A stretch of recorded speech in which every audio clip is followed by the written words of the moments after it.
చాలా కాలం తర్వాత కలిసాం. అందరికీ నమస్కారం. ఈరోజు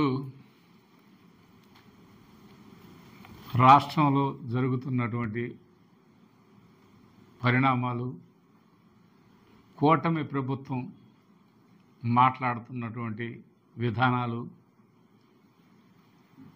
కూటమి ప్రభుత్వం ఆనాడు హామీల పర్వం కొనసాగించారు.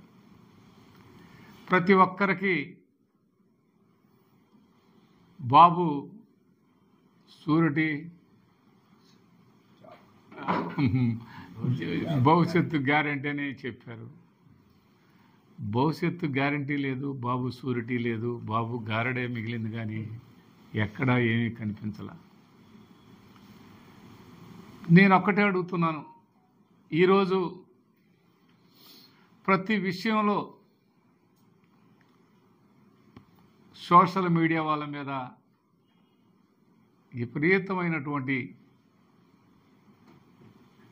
కేసులు పెట్టి వాళ్ళని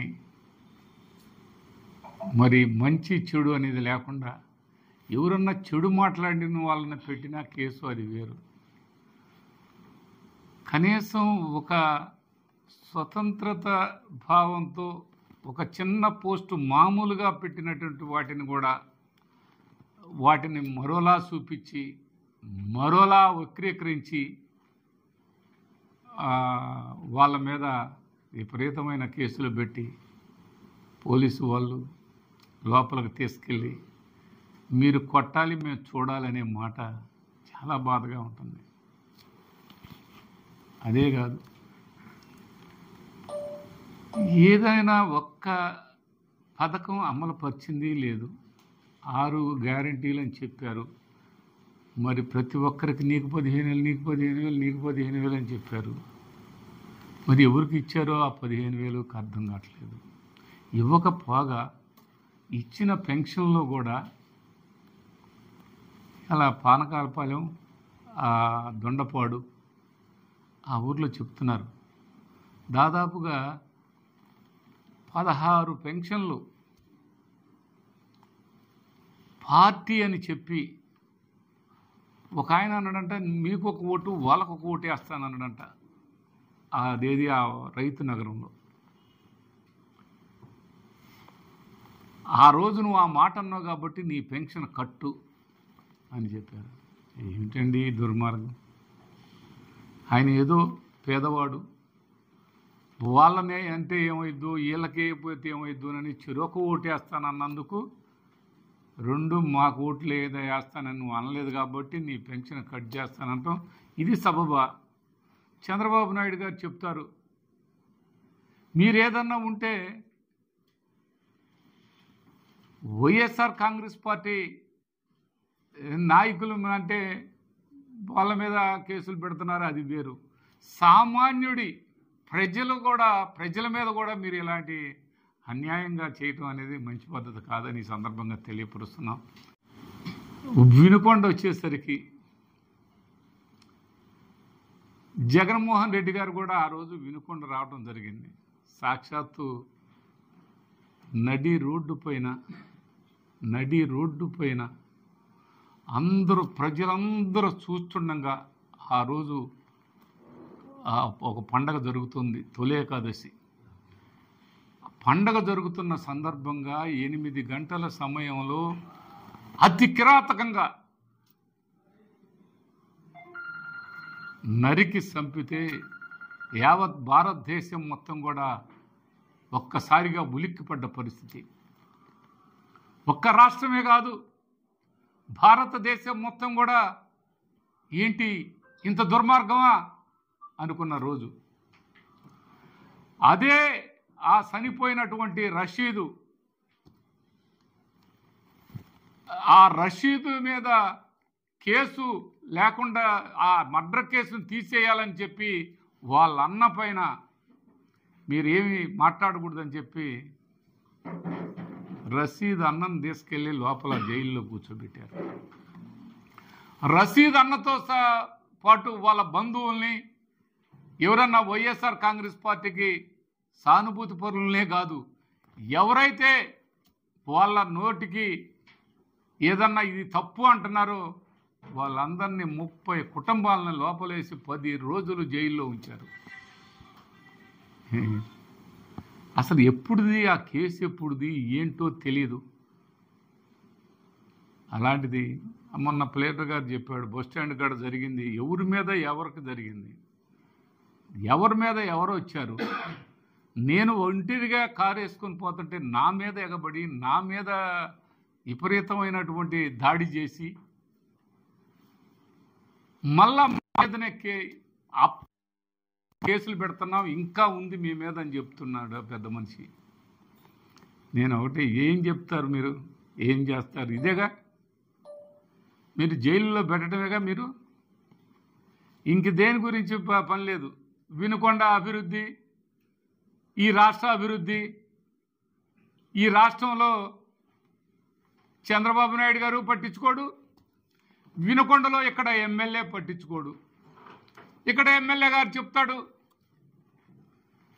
కొండపైకి ఎక్కి ఈ రాళ్ళన్నీ పడితే ఎట్లా అని. ఇంకెట్న కొండ ఊరి మీద పడిద్దని చెప్పలా. ఎలా ఉందంటే ఇది ఉట్టికెక్కలేనమ్మా, స్వర్గానికి మిక్షన్ వేసినట్టుగా. ఈయన కనీసం రాయి దీని చేత కానీ ఈయన రాయి కొట్టలేని ఈయన, అబ్బా ఈయనంట చేశాడంట. కొండని ఎవరు చేశారు, ఎవరు ఘాట్ రోడ్ వేశారు, ఎవరు 5 కోట్ల రూపాయలు గుడికి నిర్మాణానికి ఏర్పాటు చేస్తే ఒక ఆయన చెప్తుండే, ఆయన పక్కన తిరిగి ఆయన అందులో అందరు సందాలు ఇచ్చారని.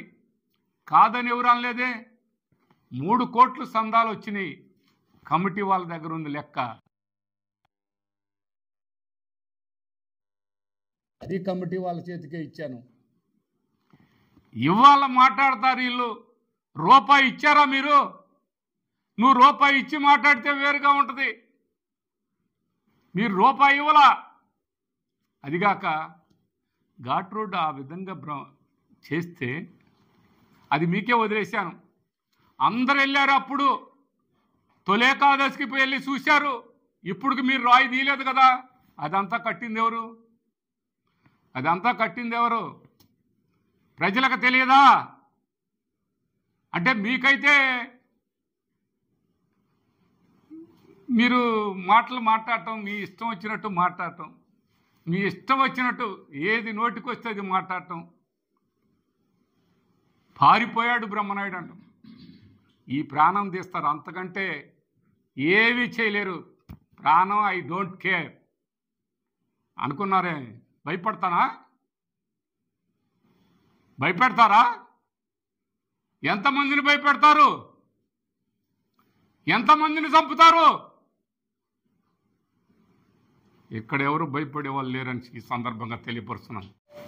ఇంకా చెప్పాలంటే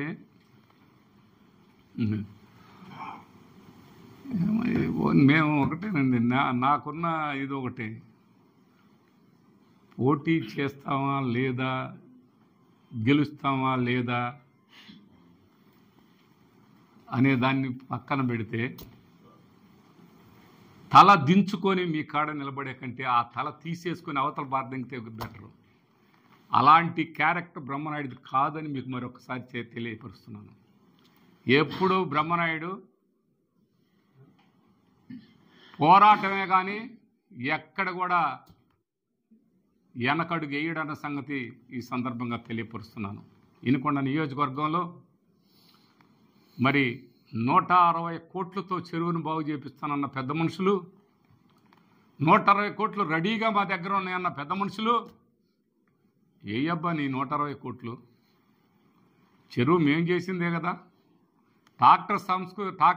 ట్యాంకర్ల సంస్కృతిని మేము తీసేసిందేగా. మీరేమన్నా చేయగలిగారా? చిట్కో ఇల్లు మేము కట్టాం, నువ్వు వదిలేస్తే మేము కట్టాం. ఇవాళ ఏదో దాన్ని సున్నం కొడతా నేను చేశానంటే అట్ట కుదిరిద్ది? ఆ టిట్కో ఇళ్ళకి ఆ రోడ్డు వేయి. ఆ రోడ్డు వేయాలంటే బ్రహ్మనాయుడు గట్టు స్థలం ఉందయా అంటాడు. మళ్ళా అడ్డు పోవాలంటే బ్రహ్మనాయుడికి స్థలం ఉందయా, రోడ్డు వేయకూడదు అంటాడు. అంటే నాకు పొలం ఉంటే రోడ్డు వేయవా? ఇంక జనం అందరికీ పొలాలు అంతా నాదేనా? బ్రహ్మనాయుడు అంతా అక్రమంగా సంపాదించుకొచ్చిందని చెప్పావు కదా, నువ్వు నిజాయితీపరుడు, మొత్తం పంచు. ఎవరు కాదన్నారు? నాది సెంటు ఏ మాత్రం గవర్నమెంట్ భూమి ఉన్నా నీ ఇష్టం, ఎప్పుడైనా పంచుకో, నేను అడగను కూడా అడగను.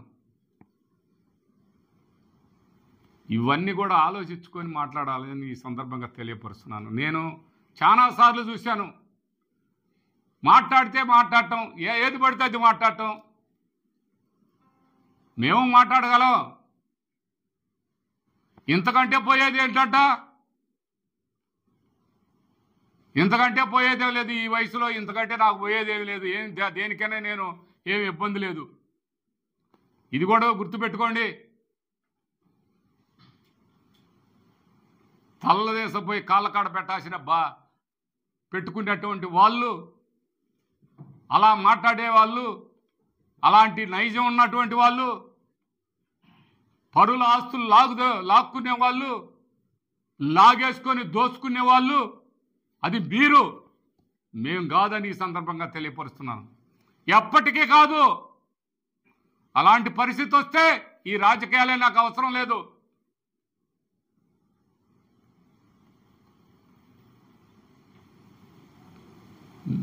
అది గుర్తుపెట్టుకోవాల్సిన అవసరం ఉందని ఈ సందర్భంగా తెలియపరుస్తున్నాను. ఎప్పటికప్పుడు మీరు ఈ వినకొండగా చేసింది ఏంటో ఒక్కటి చెప్పండి. ఇవాళ చూస్తే మీరు మాట్లాడుతున్నారు, దెయ్యాలు వేదాలు వదిలించినట్టుగా ఉంది నువ్వు మాట్లాడుతుంటే. ఆంజనేయులు గారు, నువ్వు సీపు అని చెప్పావు. నువ్వు సీపు ఇప్పు అయితే ఏమైంది? ఈడ బజార్లో కనీసం మోటార్ సైకిల్ కాదు, సైకిల్ పోలేని పరిస్థితి, కనీసం నడిచిపోలేని మరి పరిస్థితి. దీన్ని ఏం చేసావయ్యా? తమరు ఏం చేశారు? ఆ ట్రాఫిక్ని అడ్డుకోపోయావా? ట్రాఫిక్ని అడ్డుకోవటం కాదు, సాయిబుల్ని పేదోళ్ళు వాళ్ళ దేశపోయి లోపలేపేయటం. బ్రహ్మనాయుడిని కూడా వేపిస్తారట.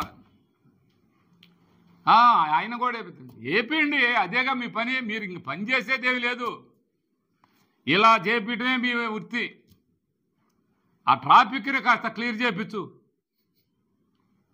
ఆడ చూస్తేనేమో ఆ సురేష్ మాల్ రోడ్డు మొత్తం మూసేసిపోయింది. అటు కారు కూడా పోవద్ది కాదు, మోటార్ సైకిల్ పోవద్ది కాదు. తమరు పుణ్యం. ఆ రోజు మేము ఆ ఫస్ట్ వార్డు స్కూల్ని ఆడ పెద్ద వాళ్ళ ఆక్యుపేషన్లను తొలగించి దాన్ని పూర్తి స్థాయిలో అన్ని విధాల ఫస్ట్ వార్డు స్కూల్ బ్రహ్మాండంగా నిర్మాణం చేశాం. గుల్లకమ్మ బ్రిడ్జీలు 2 మేము తీసుకొచ్చి మేమంతా శంకుస్థాపన చేస్తే మళ్ళీ శంకుస్థాపన చేసుకున్నాం. కొండ మేము అంతా ఘాట్ రోడ్డు నిర్మాణం అన్నీ మేము చేస్తే నేను చేశానని చెప్తున్నావు. ఇంకా రాళ్ళు పడితే మీదని చెబుతున్నావు. ఇవన్నీ మీరు ఒకసారి గుర్తుంచుకోవాల్సిన అవసరం ఉంది. ఇవాళ కౌన్సిలర్లు పోయినంత మాత్రాన, కౌన్సిలర్ నీ కాడికి వచ్చినంత మాత్రాన ఇక్కడ ఇదేదో జనం అంతా వచ్చారనుకుంటే నీ పొరపాటు. కౌన్సిలర్ది అది వాళ్ళ విజ్ఞతకే మేము వదిలేస్తాం. వాళ్ళు వైఎస్ఆర్ కాంగ్రెస్ పార్టీ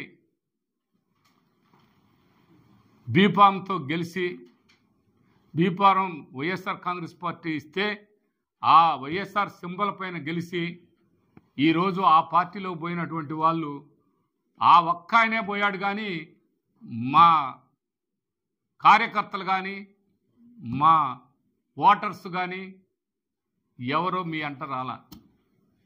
అది గుర్తుంచుకోవాల్సిన అవసరం ఉందని కూడా ఈ సందర్భంగా తెలియపరుస్తున్నాను. నేను ఒక్కనే పోతా ఉంటాను, నాకేం లేరు. ఇలా గంటుమేళ్ళు నాకు ఊరు ఏమి లేరు. నేను ఒక్కనే పోతాను. మీరేం చేయాలో చెయ్యండి. ఇది వాస్తవాలను మాట్లాడండి. కానీ ఇక్కడ చూస్తే నిజంగా ఈ వినుకొండలు ఆ కాలకట్ట మీద చెట్లు అవన్నీ అదంతా ఆహ్లాదకరమైన వాతావరణం ఏర్పాటు చేసి, అటు గావిత్రి నగర్ చెరువు, అటు కొండ రోడ్డు, మంచినీటి సమస్యని పరిష్కారం చేసి మంచినీళ్ళు ఈనాడు రోజు మార్చి రోజు మంచినీళ్ళు ఆ విధంగా ఇస్తున్నటువంటి పరిస్థితి ఆ రోజు బ్రహ్మనాయుడు గారు చేసిన పని కాదని జనానికి తెలియదా అని అడుగుతూ ఉన్నాను. అదేవిధంగా కళ్యాణ్ డిగ్రీ కాలేజీలో మొత్తం ఆక్యుపేషన్ చేసుకోకుండా మీ నయీం బ్యాచ్ ఉంది. ఆ నయీం బ్యాచ్ ఆక్యుపేషన్ చేయకుండా చుట్టూ పారి గోడ పెట్టానని నా మీద కక్ష. ఆక్యుపేషన్ చేసుకొని లేదే అని అది నేను తీసుకున్నానని చెప్తారు. ఇంకా ఉంది ఎన్ఎస్పి కాలనీ క్లియర్ చేశాం, ఆక్యుపేషన్ తొలగించాం. అది నేరమా? అది నేరమా? ఏదో పెడతాం చూస్తాం నీ సంగతి. ఏంది చూసేది? ఏందయ్యా చూసేది? చూడండి, ఇంకా ముందు చూస్తాం. 3 రొట్టెలు పెడతాం, 6 రొట్టెలు పెట్టు. ఇక్కడ ఏందో అంత చేతగాని గాజులు దొడుకొని లేరు. ఎక్కడా భయపడాల్సిన అవసరం కానీ, తప్పు చేయనప్పుడు ఎవరికి తల వంచాల్సిన అవసరం కానీ బ్రహ్మనాయుడికి లేదని ఈ సందర్భంగా తెలియపరుస్తున్నాను. ఇనుకొండ నియోజకవర్గ ప్రజలందరికి కూడా చెప్తున్నా, ఎక్కడైనా చిన్న తప్పు చేస్తే ఎవరైనా మాట్లాడవచ్చు. ఎవరు సొమ్ము పైసా తీసుకున్నా, ఎవరు ఆస్తులు మేము ఆక్యుపేషన్ చేసుకున్నామని చెప్తున్నారు మీరు మొన్నటిదాకా. ఇవాళ కూడా చెప్పుకోండి, ఉంటే తీసుకోండి. ఇంకొక ఆశ్చర్యం ఏంటంటే అండి, వాళ్ళది 350 ఎకరాలు, 200 ఎకరాలు నేను కొన్నాను. నా రికార్డు బాగుంటేనే నేను కొన్నాను. దాని గురించి ఎన్నోసార్లు కలెక్టర్లు అందరూ సర్వేలు చేసి అన్నీ చేశారు. 120 ఎకరాలు గవర్నమెంటే తీసుకుంది. నా దగ్గర డైరీకి 80 ఎకరాలు ఉంది. డైరీ ఫామ్కి వీటన్నిటిని చేశాను. డైరీ డెవలప్ చేశాను. ఈ ప్రాంతంలో డైరీ ఫారం కూడా ఏర్పాటు చేశాను. ఇవన్నీ చేస్తున్నాను నేను. మీరు కనీసం ఈ నియోజకవర్గానికి కనీసం చిన్న అభివృద్ధిలో ఒక్క చిన్న ఇండస్ట్రీ కావచ్చు, ఒక కాలేజీ కావచ్చు, కనీసం ఏదైనా చేశారా? ఈరోజు కూడా ఆ రోజు వచ్చిన పర్మిషన్ నుండి హార్టికల్చర్ కాలేజీ, అగ్రికల్చర్ కాలేజీకి మీరు కట్టండి. ఇక్కడ ఎన్ఎస్పిలో 100 పడకల హాస్పిటల్, 5 ఎకరాల్లో నాబార్డు నుంచి వచ్చింది. గవర్నమెంట్ హాస్పిటల్లో డాక్టర్ని అడగండి, నాబార్డుని అడగండి. మీరు 100 పడకల హాస్పిటల్కి డబ్బులు వస్తే ఎక్కడ మీరు దాని గురించి ఏం మాట్లాడారు, ఏం చేశారు? ఎక్కడ ఏం చేసింది లేదు. ఎన్ఎస్పిలో షాపింగ్ కాంప్లెక్స్ కడతామంటే వ్యాపార వర్గాల వారందరికీ పిలిచి మున్సిపాలిటీ వాళ్ళు 11 లక్షలు చెప్తున్నారు ఈ ప్రభుత్వంలో. రేపు మా ప్రభుత్వం వస్తే కేవలం 3 నుంచి 4 లక్షలకే మేము మీకు షాప్ ఇస్తామని చెప్పారు. ఈ దెబ్బ మీ 3 లక్షలకి 4 లక్షల షాప్ ఏది? ఏమైనా చేస్తున్నావా? ఏం చేసింది లేదు, ఏమీ లేదు. మళ్ళా ఆక్యుపేషన్ చేసుకోండి. కాకపోతే ఇంకంతకంటే మీరు అది కూడా చేస్తారు. మొన్న అక్కడ ఎవరో అమెరికాలో ఉంటారంట, వాళ్ళ దాన్ని ఒక బ్యాచ్ నయీం బ్యాచ్ పడ్డది. ఆ బ్యాచ్ ఆక్యుపేషన్ చేసుకోవాలని చూశారు, మళ్ళా షో చేశారు. అటు చేస్తే ఒప్పుకొని నేను చాలా కరెక్ట్ అని చెప్పించారు. మీ కరెక్ట్ సంగతి అమ్మ పుట్టిల్లు మేనమామకు తెలీదా? ఈ ఊరి ప్రజలకి, ఈ నియోజకవర్గ ప్రజలకి మీ సంగతి తెలీదా? ఎమ్మెల్యే గారు, మీ సంగతి ఎవరికి తెలీదా? రాయి తీయకుండా, రాయి పెట్టకుండా ఘాట్ రోడ్డే నేనే ఘాట్ రోడ్ అని చెప్తున్నావు. రాళ్ళు జనం మీద పడతాయి నేను చెబుతున్నావు. ఇన్ని రోజుల నుంచి రాళ్ళు జనం మీద పడకుండా మరి నువ్వు కాపాడు. తమరు కాపాడండి. తమరేదో రియల్ ఎస్టేట్ చేశారన్నారు. ఎవరికైనా ఒక ఫ్లాట్ వేసానా, ఒక ఫ్లాట్ అమ్మానా, ఒక ఫ్లాట్ కొన్నానా?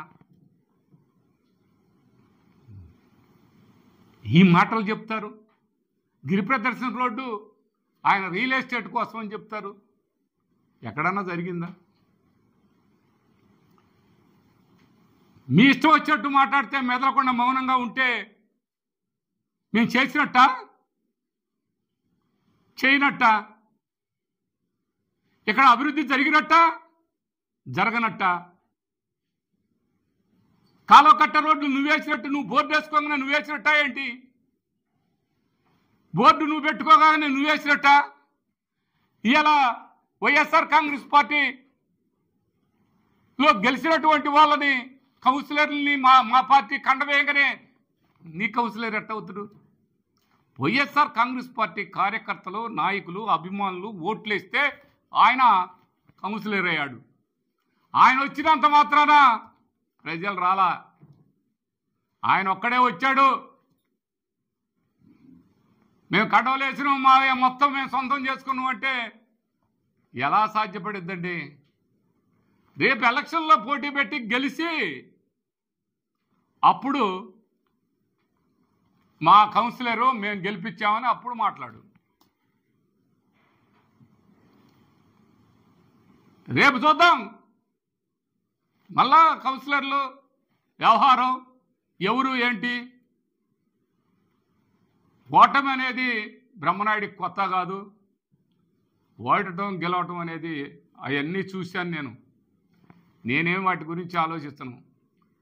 రేపు పోరాడదాం, రేపు నువ్వేంటి మేమేంటి అనేది కూడా తెలుసుకుందాం. మేము పోటీ చేయరని చెప్తున్నారంట, ఎవరు పోటీ చేయరో చూద్దాం. పోటీ చేయకుండా ఉండే ప్రశ్నే లేదు, కంపల్సరిగా పోటీ చేస్తాం. మళ్ళీ కౌన్సిలర్లు ఎవరు ఏంటనేది, ఎవరు చైర్మన్ అవుతారు అనేది మళ్ళీ ఆలోచిద్దాం. దాంట్లో కూడా ఎక్కడ సందేహం లేదు. ఇప్పుడు కూడా చెప్తాను, మీరు చేసే ప్రతి దందాల మీద ఇవాళ నేను ఆనాడే చెప్పాను, సచివాలయం కొందరు, రైతు భరోసాకి కొందరు, హెల్త్ సెంటర్కి మరికొందరు, ఎంఆర్ఓ ఆఫీస్కి కొందరు, ఎండిఓ ఆఫీస్కి కొందరు, పోలీస్ స్టేషన్కి కొందరు, వాళ్ళే ఆక్యుపేషన్ చేసుకొని కూర్చుంటున్నారు. ఇంకెవరు ప్రజలు పోయే పని లేదు. మమ్మల్ని కలవండి అయ్యా, వాళ్ళని కలిసేది ఏందన్నట్టుగా మాట్లాడుతున్నారు. ఎక్కడికి పోయినా ముందు మమ్మల్ని కలవండి అంటున్నారు. అది ఒకటి పోతే ఇక బియ్యం రేషను మరీ దారుణం. రేషను ఇదిగో ఈ 15 మంది పంచుకోవాలబ్బాయి డబ్బులు. ఎంత నీచంగా, అంత నీచంగా ఒక ప్రజాప్రతినిధి అయ్యి ఉండి ఇంత ప్రజలతో ఓట్లేపించుకొని నీచంగా అతి నీచంగా ఆ బియ్యం పంపిణీ చేస్తున్నారు. అది అంతటితో ఆగల. మందు గొంతుకి పెట్టించి ఆడవాళ్ళందరూ కూడా బజార్లలో ఏమిటయ్యా ఈ అన్యాయం ఏంటి, ఇంకొక బ్రాందీ షాప్ లాగా తయారు చేశారు. ఇది పాలన? ఇదా ఇక్కడ ఉన్న ఎమ్మెల్యే చేసే నిర్వాహం? ఓట్లేసి గెలిపిస్తే ఈ విధంగా చేస్తున్నావే అంటే అంగన్వాడీ వాళ్ళని బెదిరియటం. ఆనాడు కరెంటు సబ్స్టేషన్లు మీరు మీ సమయంలో, తెలుగుదేశం సమయంలో మీరు సబ్స్టేషన్లకు ఉద్యోగాలు ఇచ్చి మీరు ఇలా ఏర్పాటు చేస్తే మేము ఎవరిని కూడా ఒక్కరిని కూడా కాదని అలా. ఇవాళ పనిచేసే వాళ్ళని వాళ్ళు ఇస్తరేస్తే ఆ ఇస్తర తినేదాన్ని లాగేసుకున్నట్టుగా 50 మందిని ఇవాళ తొలగించారు. ఇదా నువ్వు ప్రజాప్రతినిధివి, నువ్వు శాసనసభ్యుడివి, నీ ఒక్క పార్టీకే కాదు నియోజకవర్గ ప్రజలందరికీ కూడా నా శాసనసభ్యుడు అన్న సంగతి గుర్తు చేసుకోవాల్సిన అవసరం ఉందని ఈ ఆంజనేయులు గారికి ఈ సందర్భంగా తెలియపరుస్తున్నాను. కాకపోతే చెప్తాడు, ఆడని చేతగాక మధ్యలో పగలగొట్టినట్టు జగన్మోహన్ రెడ్డి అది చేశాడు, ఇది చేశాడు. జగన్మోహన్ రెడ్డి చేసింది మీరు ఎప్పుడు చేస్తారయ్యా? జగన్మోహన్ రెడ్డి ప్రజలకి అనేక సంక్షేమాలు అందించి దాదాపుగా 2,75,000 కోట్లు ప్రజలకు సంక్షేమం ద్వారా డైరెక్ట్గా వాళ్ళకి అందించాడు. మీరు చెప్పారు, అప్పుడేం చెప్పారు? ఎన్ని లక్షల కోట్లు? 14,34,000 కోట్లు అప్పు ఉందని చెప్పారు. తీరా మీ నోటితోటే మొన్న చెప్పారు 6 లక్షల చిల్లర కోట్లు ఉందని. అంటే అప్పుడు ఎంత తేడా చెప్పారు? 8 లక్షల కోట్లు ఎగస్ట్రా చెప్పారు. అదేం లేదని మళ్ళీ మీరే చెప్పారు. మరి ఇవాళ మీరు ఇయలేదే? బటన్ నొక్కటం కాదని, బటన్ మీరు నొక్కండి. ఇప్పుడు ఆయన బటన్ నొక్కాడు, బటన్ నొక్కాలన్నా కూడా మరి ఇది ఉండాలిగా. మీరు నొక్కండి, మేము కాదని లేదుగా. వీళ్ళందరికీ 6 గ్యారెంటీల దాని మీద ఇంటింటికి పోయి చెప్పారు కదా, మేము 6 షూరిటీ గారడి అని ఏదో చెప్పారు. ఈ షూరిటీలన్నీ ఏమైనాయా? అది ఒకసారి ఆలోచించాల్సిన అవసరం ఉంది కదా. ఇది నేను చెప్పేదే కాదండి, ప్రజల్లో ఉన్నది కూడా చెప్తున్నాను. ఈరోజు ప్రజల్ని మోసం చేసి ఓట్లు వేయించుకొని వాళ్ళకి సున్నా చూపించారు, 3D సినిమా చూపించినారు. అలాంటి సినిమా చూపించి ఇవాళ గెలిచి ఇవాళ ఇంకా మీరు జగన్మోహన్ రెడ్డి గారి గురించి మాట్లాడితే ఎలాగా? అయిపోయింది. మీరు గెలిచారు, మీరు మంచిగా చేయండి. మరి ఎక్కడ పని అక్కడే ఆగింది. మేము రోడ్లన్నీ భలే వేస్తామని చెప్పారు. రోడ్లన్నీ భలే ఎక్కడేసారయ్యా? ఎక్కడేశారు భలే? నాకు అర్థం కాలే. మరి మీరు ఆడ భలే వేశారు? మేము వేసిన రోడ్లే. ఇవాళ అక్కడ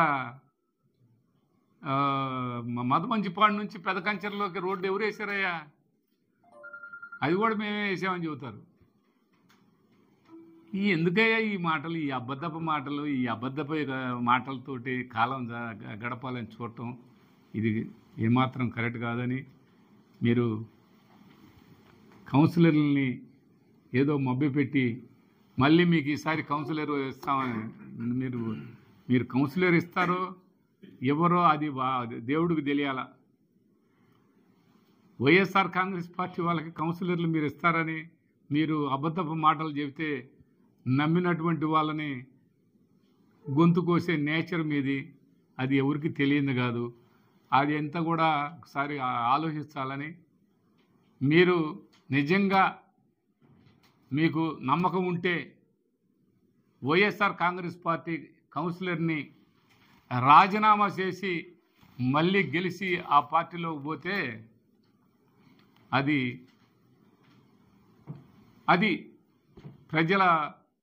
ప్రజల అంగీకారంతో పోయామని చెప్పడానికి అవకాశం ఉంటుంది. వైఎస్ఆర్ కాంగ్రెస్ పార్టీ కార్యకర్తలు, నాయకులు, అభిమానుల చేత ఓట్లు వేయించుకొని పోవటం అనేది అది కాదు అని ఈ సందర్భంగా తెలియపరుచుకుంటూ, ఇంకా ఎక్కడికక్కడే మోసంతో మేము కూడా చెప్తాం. మీరు ఎన్నెన్ని మోసాలు చేస్తుందో, ఎన్నెన్ని పర్మిషన్లు లేకుండా మీరు ప్లాట్లు వేస్తున్నారో, పర్మిషన్లు లేకుండా ప్లాట్లు వేసి జనానికి అన్ని విధాల మోసం చేసి ప్లాట్లు ఇస్తున్నారు. రేపొద్దున వాళ్ళ పరిస్థితి ఏంటి? నిన్న మన చంద్రబాబు నాయుడు గారు, ముఖ్యమంత్రి గారు మరి చెప్పారు కదా, అలా చేస్తే సహించను అని. ఇక్కడ ఇల్లు కట్టే వాటిల్లో ఎక్కడైనా మీరు అప్రూవల్స్ తీసుకున్నారా? మీ నాయకుల చేత ఇప్పుడు ఏపిస్తున్నావా? వాటికి అప్రూవల్స్ ఉన్నాయా? ప్లాన్లు అవన్నీ ఒకసారి చూడండి. ప్రతి ఒక్కరు కూడా ప్లాట్ కొనాలంటే వాళ్ళని మోసం చేయకూడదు. ప్లాట్ కొనుక్కున్న వాళ్ళకి అన్ని అప్రూవల్స్ ఇవ్వాల్సిన బాధ్యత ప్లాట్లు వేసినటువంటి వాళ్ళకు ఉంటుంది. రియల్ ఎస్టేట్లో వాళ్ళందరినీ నువ్వు ప్రోత్సహిస్తున్నావు. అవకాశం ఉంటే ఏదైనా చేస్తున్నారు. ఇవన్నీ ప్రజలు ఇబ్బంది పడతారని ఈ సందర్భంగా తెలియపరుచుకుంటూ ప్రజల తరపున ప్రజాప్రతినిధిగా శాసనసభ్యుడిగా మీరు అవన్నీ కూడా దయచేసి వాళ్ళందరికీ అలాంటి మోసపోకూడదు ప్రజలనే దాని మీద మీరు ఆఫీసర్స్కి అందరికీ తెలియపరిచి న్యాయం చేయాల్సిన బాధ్యత మీకుందని ఈ సందర్భంగా తెలియపరుచుకుంటూ పూర్తి స్థాయిలో వినుకొండ నియోజకవర్గ ప్రజలందరూ కూడా ఎక్కడ తప్పు జరిగిందనేది మీ అందరికీ తెలుసు. ఎవరు తప్పులు చేస్తున్నారో మీ అందరికీ తెలుసు. ఒక రియల్ ఎస్టేట్ జరగాలంటే, ఒక రియల్ ఎస్టేట్ బాగా నడవాలంటే ఎవరన్నా ఫ్లాట్ కొనుక్కున్న వాళ్ళకి ఆ ఫ్లాటు కొనుక్కునే వాళ్ళకి ధైర్యంగా మా ఫ్లాట్కి గ్యారెంటీ ఉంది, మా ఫ్లాట్ ఎక్కడికి కూడా ఎవరు కూడా దాన్ని తాకటానికి కూడా అవకాశం ఉండదు, ఇక్కడ మా శాసనసభ్యుడు ఉన్నాడు, అన్ని విధాల పూర్తి స్థాయిలో రక్షించబడిద్ది అనేది ఇక్కడ ప్రజల్లో ఆ నమ్మకం రావాలి.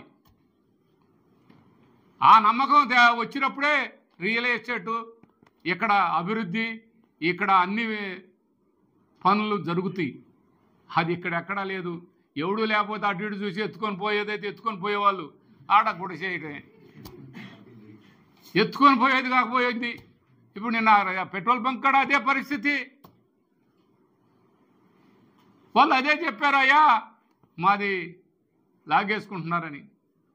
కన్నీళ్ళు తుడిపారు ఇప్పుడు టెంపరరీగా. అదేం ఉంటుందని నమ్మకం లేదు, ఏమి లేదు, గద్దలు వాలినట్టే. ఈ మధ్య వచ్చింది బోరగ ఒకటి, మనకు బోరగలు అనే వాళ్ళ వెనకటి రోజుల్లో ఆ బోర ఇవాళ ఒకటి వచ్చింది, పట్టుకున్నారు. ఈ బోరగ ఆడే ఒక ఏదో అన్న జంతువు చనిపోతే అది వాసన బయట వస్తుందంట కొన్ని వేల మైళ్ళ నుంచి కూడా. అట్టనే ఎక్కడన్నా కొద్దిగా ఇక్కడ ఈ ప్లాట్లో ఎవడు లేడు అని తెలిసిందనుకో, వాళ్ళు అమెరికాలోనో ఆస్ట్రేలియాలో ఉన్నారనుకో, గద్దలు వాళ్ళనట్టే వాళ్తున్నాయి. అది ఒక్కసారి గమనించాలని ఈ సందర్భంగా తెలియపరుచుకుంటూ సెలవు తీసుకుంటున్నాను.